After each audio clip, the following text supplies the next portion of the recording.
Hello and welcome to another edition of Grandstanders Live.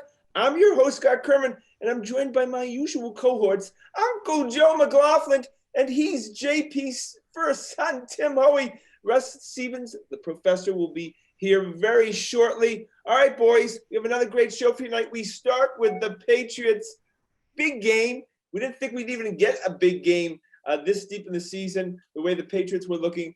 But it was an important game on Sunday against the Houston Texans, and they choked.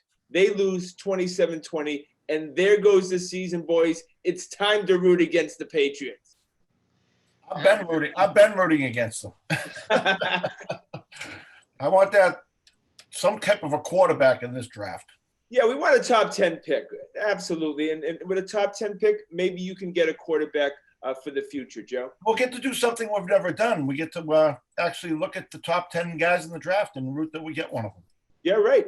And also, if you think about it, guys, if the more quarterbacks are taken, if you have the 10th pick in the draft, then maybe you get the number one pick for the defensive line. Yeah, it's exciting. This is Jets type excitement. Yeah, absolutely. Yeah, look, that was a game they should have won on Sunday. Both the defense and offense did not do enough, especially the defense. I felt like that's a pretty weak Houston team with the injuries they have. Watson's a great quarterback. Other than that, they had not much. Watson made him look silly out there. What did he hit? About 90% of his passes? He just it was pitch and catch all day long. Yeah, he's a great quarterback. That's who we need to get is a Watson. But he had, I think I could be accurate too if I have, 15, 20 seconds every time back there. No, he did have a lot of time. Yeah, Timmy, he had a lot of time, but he hit the wide receivers. Watson's the kind of quarterback that you want to get in the draft. And these guys are out there. There are a lot of good young quarterbacks out there who are developing. So you can't be afraid about drafting a quarterback in the first round. And another game where the Patriots make a quarterback look like he's all-time great, because we don't have a pass rush. I mean, they expect Winovich, and Winovich has done all right, but he's been demoted to linebacker now. He doesn't even play the line anymore. Yeah, so he hasn't been able to do it. He gets killed. They literally have guys off the street coming in, and they're the edge rushers on third down. Yeah, Winovich is just too small. Those tackles are pushing him around, and you just can't do it. And Josh Uch, Timmy, came up with a lot of hype out of college as a pass rusher. I'm not seeing anything that's spectacular. Nobody's really spectacular right now. I mean, it's a rough year. Absolutely. That's for damn But we've had it so good for years. We've had it so good. I mean, we're going through what the rest of the league has suffered through, right? I mean, and Cam Newton, look, I like Cam Newton. I thought he played a good game. I actually thought he made the more difficult passes and actually poor passes that he had guys wide open, screen passes that he was throwing 3 feet in front of him. I had a guy open in the end zone. I just think this has to do with practice.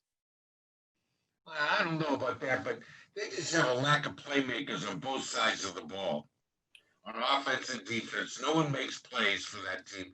Cam maybe can a little bit, but geez, his biggest target in that game was J.J. Watt. How many times did he hit him? Yeah. Breaking news from the Grandstanders Live desk. My sources are telling me that Dante Hightower will retire, which I'm not unexpected, but another playmaker that you didn't have this year, but you won't have moving forward. Look, the cupboard's bare. I mean, this may be a 2 to 3 year rebuild. Welcome to the end too, because you know what? They're going to get another year of the free medical insurance for them and their family, and then they'll retire. All they're doing is stretching out the retirement process. All 3 of them probably would have retired this year anyways, and we would have been in the same boat.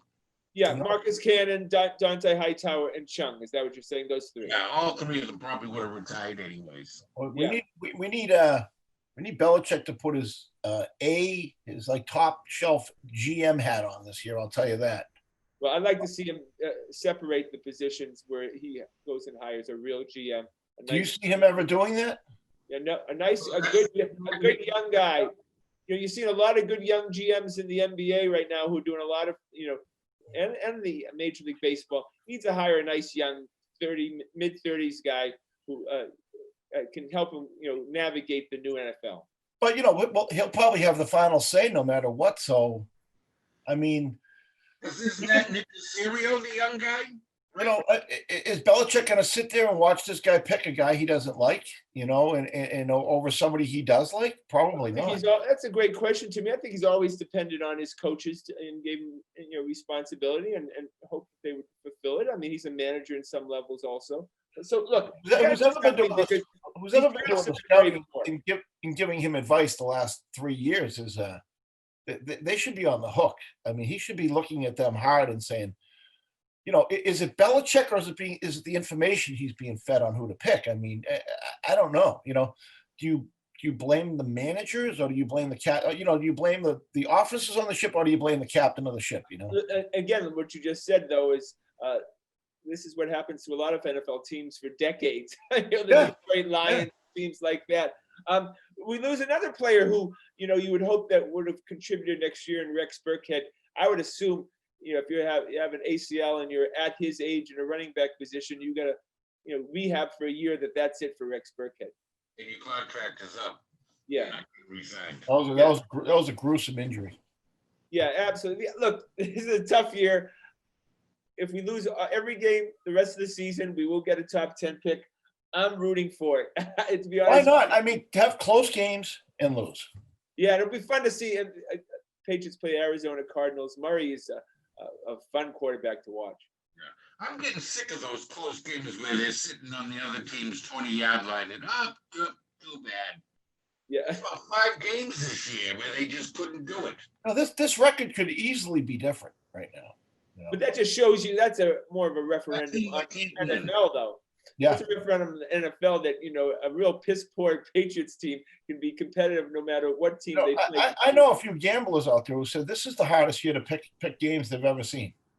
Yeah, the Patriots look like a good pick at 2.5 point favorites on Sunday. I know a guy downstairs that I'm related to had the Patriots, and he wasn't very happy. I mean, Tampa Bay looked like a shoe-in the other night. I mean, they got beat. Kansas City didn't cover. I mean, a lot of things going on. Yeah, Bruce Arians and Tom Brady don't get along. Who would have guessed that? Oh my God, Bruce Arians doesn't mind calling Tom Brady washed up every time he loses a game. I'll tell you, Brady threw some balls I thought was spectacular in that game. But the last pass to me was like a fair catch. I know. That was crazy. Terrible. Well, we could have told Arians that Brady couldn't throw those passes anymore. It was over the middle of nothing. Nothing on outside the numbers anymore. He just doesn't have it. And Gronk, oh my God, if anyone looks like he's phoning it in, it's Gronkowski. He doesn't even look like the same player, any way, shape, or form than he was with the Patriots. Yeah, he doesn't block, he pushes guys. Yeah, right. Yeah. He encourages them to get out of their way. That's pretty much. All right, we have to do it. A little to the right, sir. Right. All right, we have to do it. We have predictions for the Cardinals, Patriots. Patriots are underdogs in this game. Uncle Joe. Oh, well, I'm going to continue my homerism and stay with the Patriots. This time they'll win a close one. I said, Kyler Murray looked like he hurt his shoulder pretty good in that game last week, watching him. So I'm going to say, let the Patriots win one for a change, 23-21. 23-21. I know Timmy, you're going to have $10 bet on the game with your buddies, so this is very important. What's the spread? 3.5? Something like that, yeah, around that. Well, yeah. I think I would have to pick. I think Kyler Murray's gonna annihilate them. They're not gonna be able to contain him. He's gonna run like a wild man. 28-14, Patriots lose. 28-14. All right, I have the Patriots losing 35-7. I think they're just completely phoning it in from now on. Bill Belichick. Wasn't that your San Francisco one? And I was right. I've been on all season. I've been on all. What was your prediction? What was your prediction last week for the Patriots? 27-20, they'd lose. That was Russ's prediction. Yeah, well, look at the tape, Timmy. That's all I'm Look going at to the say. tape. Look at the tape. Look at the Otherwise, tape. I'm not talking. All I'm right, writing this one down. What's your prediction? 35-7. 35-7. All Okay. right, you write that on your I have it documented here. You write it right here. Scotty, pick. Center of the game, like that. Joe, what's your pick again? Timmy's writing things down. Joe said 23-21. Yeah, Patriots. Patriots. Okay. And then Timmy, Hey, Scotty, what did you pick? I'm 35-7. What did you pick? 35-7 Patriots. I'm picking 35-7. Great. Okay, I'll put an R and an S in front of that one. I'm Professor's idol. You know that, right? He's a If you He's a Nostradamus. Go to the right, you see a big growth chart of me, a big poster of mine. And Scotty, on all these different shows, on each show, do you make a different pick and then I know, right? Yeah, right. point to which one? Even a blind squirrel finds He's an just acorn. covering his bases. Yeah, so we covered the Patriots, Rusty Boy, and waited out of respect for you to get to Oh, this. God. Because I know we're going to spend the rest of the show, the rest of the 19 minutes on the Celtics. Okay, Boston Celtics, if you didn't hear, first thing, the Hayward fiasco of this week, I actually found myself pressing on the phone, trying to get new updates on Twitter until my thumb hurt with this whole Hayward situation. And then it went to the next day. It ends up basically he signs with the Charlotte for some insane contract of 4 years and 120 million. And the Celtics looks like they get nothing. It's still going on. Yeah. I mean, the Hayward thing's not over. I mean, we're going to get word anytime today or Friday whether they get something back for him. And if they get a trade exception back for him, that's a significant asset. Also, this is above my pay grade. Why would Charlotte do that? Because they're trying to get rid of another salary. Yeah. So Timmy, part of it would be if they don't do anything, they've got to take Nicholas Batum and waive him and stretch his contract, the remainder of his contract. So they'll be taking like a $9 million hit a year for nothing. If they can figure out a way to move Batum to somebody and take a little draft capital from the Celtics, they won't pay that tax, and the Celtics will get whatever basically Hayward's first year salary is. That's the size of the trade exception that they'll have. There's something in it for both teams to make this happen. Yes. Oh, yeah, Charlotte will get probably those 2 second-round picks. That's right. Yep. And then You would all of figure a it's sudden- 2 seconds. All of a sudden, Gordon Hayward's money actually meant something. That, it's kind of Why wouldn't they do it? I think that I think it's about 80% probable that it'll happen in some form. And at that point in time, to be honest with you, if you were to trade Hayward for a $30 million trade exception, essentially Tristan Thompson, you'd make that trade. Oh yeah, I'm happier with Tristan Thompson than Hayward right now. Scotty, you must be. Absolutely. I would look. Tristan Thompson always played well against the Celtics. Always was a killer against the Celtics. We get him. I asked you this question. We also acquired Jeff Teague, who again another Celtics killer when they used to play Atlanta when Atlanta was good in the playoffs. Right. If you add Thompson and Teague to the Celtics against the Miami Heat, they beat them and go to the finals. Would you? I believe that's right. Yeah, I believe that's right. Yeah. So all of a sudden, you have a team that you can go to war with this team, and if a Nesmith ends up being a 15 to 20 minute wing that you can depend on, Yep. all of a sudden you have a nice team. No, I mean Thompson. I like that big body. We needed a big muscle guy in there. He fits the bill. He's a smaller Kendrick Perkins, which is maybe even a little better offensively than a Kendrick. He's a good sized guy, though. We needed some beef in there, some muscle. Yeah, and the thing about Thompson is he's not only a really gritty player, he can also go switch onto guards and small forwards. He's got decently quick feet, which, if you pair him with Tice, those are 2 good mobile modern centers in the NBA. Yeah, right. So what is Charlotte thinking throwing that kind of money at Gordon Hayward? I think that Charlotte, Timmy, knows they can't sign a free agent, and they've got to do this sort of thing, which is throw an additional 30% money at somebody who is looking to be the number one star on the team. He's the man. They're He's paying the Nick man. Batum right now, Tim. They're paying him $27 million. He's the man. He's the number one star right now. Right? Look, that's what he wanted. I remember the interview that Hayward had with Scalabrine, and his expectations when he came to this team that he was going to be the number one star. You know, forget Jaylen Brown, forget, of course, Jason Tatum. He was the guy. But we've seen that he cannot even be the guy. We were just happy to be having a guy contribute as a sixth or seventh man in Gordon Hayward. Michael Jordan, again, wonderful ball player, but terrible GM and all. My last memory of Hayward is missing. He hit the occasional mid-range jumper, but when there was an important shot to be made, he was missing the bucket by 2 feet. You know, his shots weren't even close. Or worse, Tim, not taking it. You know, that's worse. Not taking the shot. Well, after you've just missed 5 shots in a row by 2 feet, your confidence might be lacking at that. Driving to the basket with 5 seconds left on the 24-second clock and kicking it out to Tice and the 3-point line. Right. What? Yeah. What are you even here for? And they just gave him star money.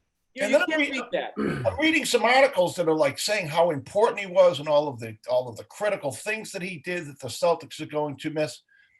I missed it. I don't know what they're talking about because he didn't do much. Look, he started the year off well. He played well through, I'd say, November, December until that first injury. Like that was sort of the Hayward that we all expected to see, but he just wasn't available enough. I mean, Scotty, you pegged this a while ago. Some of these guys are just fragile, and he never regained the confidence to be a number one player on a good team. He could be a number 2 player on a bad team. He could be a number 1 player on an awful team like Charlotte, but he's not. He was going to be number 4 here. I think he's right. That's a good point, Russ, that he never regained his confidence. No, will he be a 26-point-a-game guy in Charlotte? No, because he's going to. He will, because you know why? He's going to take 25 shots a game. I mean, he will be. He'll score 20. I mean, if he's healthy, he'll score 20 plus a night. Who the hell else is going to shoot the ball for them? Yeah, absolutely. Yeah, that's a great point. Absolutely. But look, this guy lost a step or 2. He did. I mean, they don't say he that a lot. He looked so soft and pasty white out there. It was. Yeah. But also, it was bizarre to look at him. You know, as guys who watch the games, as you all do, so many times he would miss key layups. I can't tell you how many times he would just miss wide open layups. You know what he was like? He was like an older quarterback who didn't want to get hit, right? Yeah. Like we've seen it. We're seeing it with Brady. We saw it with Jim Everett, Tony Eason. These guys hit a point in their careers. They're just like, I don't want to get hit anymore. And now that Gordon Hayward, when he finishes this contract, will have made over $330 million just in contracts in the NBA. Unbelievable. Yeah. And Robin's unhappy. And if you think that Gordon Hayward's going to play injured, that's 4 generations of money, right there. Oh yeah, easy. The drama. Let's go back to the drama. So the whole idea is that Gordon Hayward was going to go to Indiana, back to his home, and that we were going to get Miles Turner. Wait, he wanted to play for a winner, right? Yeah, we were going to Miles Turner, some combination of a Doug McDermott, a Warren Lamb. I mean, all these guys. Ends up that Danny overplayed his hand. It appears.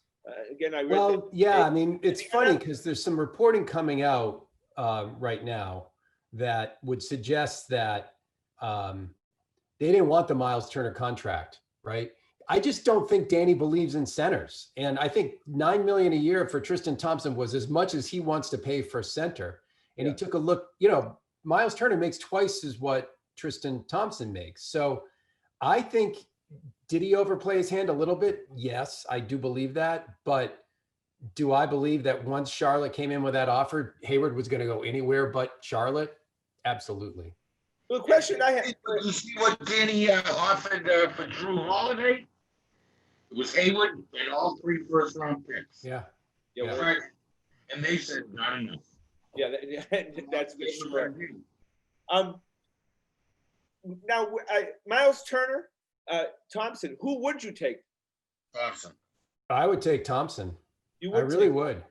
Yeah. He's a bigger body, Scott. What they need is somebody who can go in there And if he can, if he can switch like they're saying and bang down low, Miles Turner got schooled by Bam Adebayo in the playoffs. Schooled. So Yeah, Miles Turner is just Robert Williams with a shot. Yeah. I was just going to say that. Ultimately, if Robert Williams develops this, Joe, is Williams' ceiling a Miles Turner? Yes, I'm afraid so. I don't know if he's ever going to get the footwork to switch and actually defend people. He just doesn't seem to have the feet for it. He's kind of awkward. Let's say he was a great jumper, but as far as moving laterally, no. All right, so the draft, we get our shooter. Look, we needed, when we came in, we said we need a shooter off the bench. We get the best shooter in the draft. Whether this guy, translates. Kind of a small sample size, though. Yeah, you're right, Tim. You're right. But remember, these guys are being scouted in AAU, in high school, in eighth grade. These NBA scouts know everything about these kids. They don't even need to see much in college to know who they're going to take. Even Wiseman never played. What did he play? 3 games in college, and he's the second pick in the draft. Looks like this guy can play exactly what they need. Well, we've been calling for years. You've been calling for a big body for years, and we've been calling for a shooter. Just get us a shooter. That's what they drafted. And the big difference between Nesmith and Carson Edwards is 5 inches, which is significant, right? At least 5 inches, maybe more. And B, the fact is Carson Edwards only ever shot 37% from 3 in college. This kid shot 52%. To Tim's point, small sample size, but that's a sniper. At 6'6", he should be able to get off his shot. The fact is, even though he went out undrafted, if Nesmith ends up being a Duncan Robinson, I'll take that any day. Absolutely. And that's what we need. They ended up getting the things they needed most: a shooter, a point guard, and a big body. Yep. Now Teagan Thompson might be short-term answers. Right. But that can all be figured out a year or two from now. Yeah. The fact is, we didn't have a tough guy. We didn't have a tough guy. We needed a tough guy because when they're cracking, when Tatum's going to the basket and he gets cracked over the head, they need to know that when they go over in the offensive end, that Thompson's going to crack them in the head.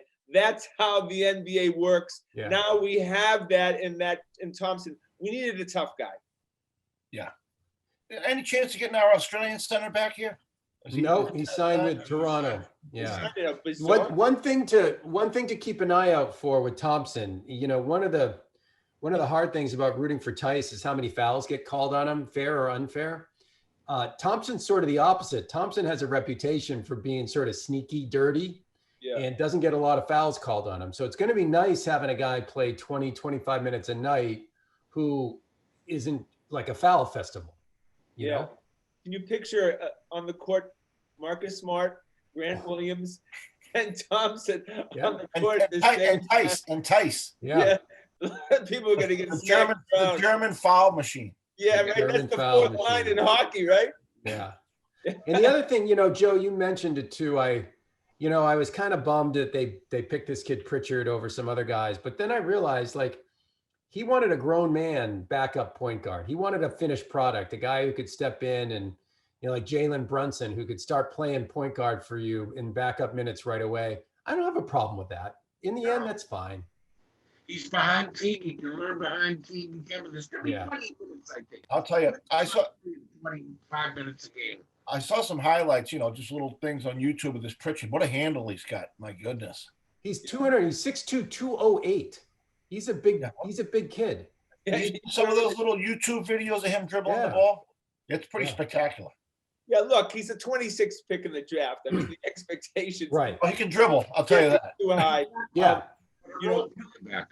5 minutes a night. He'll never replace Mason Terrace's own Brad Wanamaker. No, they will never not. Be that. No, they will not. And we just have to say goodbye to Mason Terrace's Brad Wanamaker. He signed with the Golden State Warriors for 2 years for $2 million. God bless him. Nice guy. He actually played pretty well for the Celtics in a limited role. He had some good moments. He absolutely did. For a guy who came here in my backyard and missed the first 9 shots that he took, I think that it ended up pretty well for him. All right, boys. Every time you miss Scotty, where you going? Who you said the Celtics are signing? I was like, he had a little gut on him too, right? He had a little big time got on him. Got hanging over the belt there. Absolutely. Look, Danny, what grades do we give Danny? Danny doesn't do anything that Celtics fans want, does he? You know what? He Bill Belichicked this offseason. This is I feel exactly about Ainge as I do about Belichick. All the he drafted the sniper, so we got to give him a pass on that. But all the things that you think Belichick is going to do, he doesn't do any of them, and it just drives you crazy. As soon as they write in the Globe, we need a tight end. Just cross that top tight end right up. Not coming.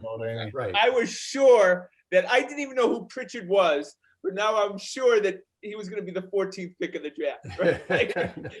They were saying he could have gone undrafted. Yeah. Possibly. I don't know, Scotty. I'd give him a B+. You know, I don't think he's done a good job in the last 5 years adding to the team at the deadline. I think it's his biggest weakness. And I think he did not consolidate all of those draft picks. He didn't move up. He didn't consolidate them. And he had to give 2 of them away to get off of contracts like Cantor and Baines. Well, my knock on Danny is every deal he makes, he has to come out of it smelling like roses. Yeah. He wants everyone to just be saying, what a swindle. You know what I mean? And, you're right. You're right. There's other smart people out there. He ran into a couple of dummies in New Jersey there for a while that gave away the farm. But my problem with him is the lack of moves. Yeah. He continued. Again, what move did he really make? He didn't make Scotty, when you're asking ridiculous things back, it's not going to happen. I mean, right? He still when's the last time he made a trade? Still. Yeah, he won't. He won't do like a 50-50 and hope that his scouting report is a little better than the other guys. If it's not like blatantly apparent that he's coming out way on top, he doesn't do it. Yeah, no, it's a problem. All right, boys, with the last few minutes, first of all, weird how we're talking the NBA hot stove and nothing from the Major League Baseball. Literally nothing. That's the league coming to town. Well, I said that last year. I always thought, I thought you lost bets, and if you wanted to bring a big name here that could, change the dialogue a little bit, Puig would have been perfect. Yeah. I think he had to end up sitting out the year last year. I tell you, if you want to be a little depressed, tomorrow's Globe is going to have this thing about Andrew Benintendi, and it's got a bunch of quotes from scouts around the league. It's not a pretty picture. They said the biggest problem with Benintendi is he lost his speed. He used to be extremely fast compared to other players, and he lost his speed. He can't play center anymore. He can barely play left field. He can't beat out hits. It's depressing. What happened? I think he got heavy. Every time I hear about these guys adding strength in the off season, no, thank you. I told you I used to see him on the strand in Santa Monica all winter, and he was jogging like an 80-year-old man. Yeah, really, giving absolutely no effort. That's this guy, like you said, Uncle Joe. He's just a guy happy to be a backup outfielder for 10 years, take his money back to Arkansas. We should have traded him 2 years ago when we were yelling for him to do what he is. He was part of the best outfield in Major League Baseball. Yeah, right? Nothing left. Yeah, And the sky was the limit for that group, right? Yeah. He's the 4th outfielder. I don't think you can plan on having him. That's what these guys basically say in this article. These scouts say basically he's a 4th outfielder. He'll never be as good as he was. They don't think. No, and he had that gorgeous swing. He had a textbook swing. You're saying, how does the guy have a swing like this and not do better than he's doing? Well, that's the point. He's got a natural swing. Doesn't have to work hard. He could. He put in minimum effort and get great results as far as getting paid. And you paid him $5 million last year. They probably pay him $5 million this year. No, it's like $8.6 million this year. All right, there you go. That's a success, boys. He's very happy. We may be sad about him, but he's very happy. You can live pretty good on $8.6 million in Arkansas. Yeah, that's what I heard. All right, before we go, Bruins, DeBrusque signs for 2 years. Timmy, are you happy with it? Solid signing. He's a solid player. I like it. I think he's a good part of that team. But really, it's time for DeBrusque to take it to the next level. He's a young kid who's been in the league for a couple He's coming years. along pretty good, though. I know, but look, the Bruins. He's never going to be a superstar. You know, you need worker bees too. He's a worker bee. Yeah, Timmy, can he be a 30-goal scorer? I don't think so. Yeah. I don't think he's there. I think he's around 20. Okay. So he's That's my opinion. He's a grinder. He's the guy working hard, back checking. He's got wicked speed though. When he gets moving, it's something to watch that guy skate. I just, these scorers, they have something that other people don't have. That things slow down for them around the net. It's hard to understand until you just see someone doing it year after year. They get a rebound. They don't just whack at it. They pull it to the left, and they know the goalie's legs are going to open, and there's going to be something there. Only very few guys have that, and I don't think he has that magic touch around, in close. So he's no more than a third line. I'd say he's perfectly good third liner, though. Maybe low end second liner, perfectly good, adequate for the money. I think it's fair both ways. He's playing on the second line on this team, so. Yeah, well, we still haven't found a replacement.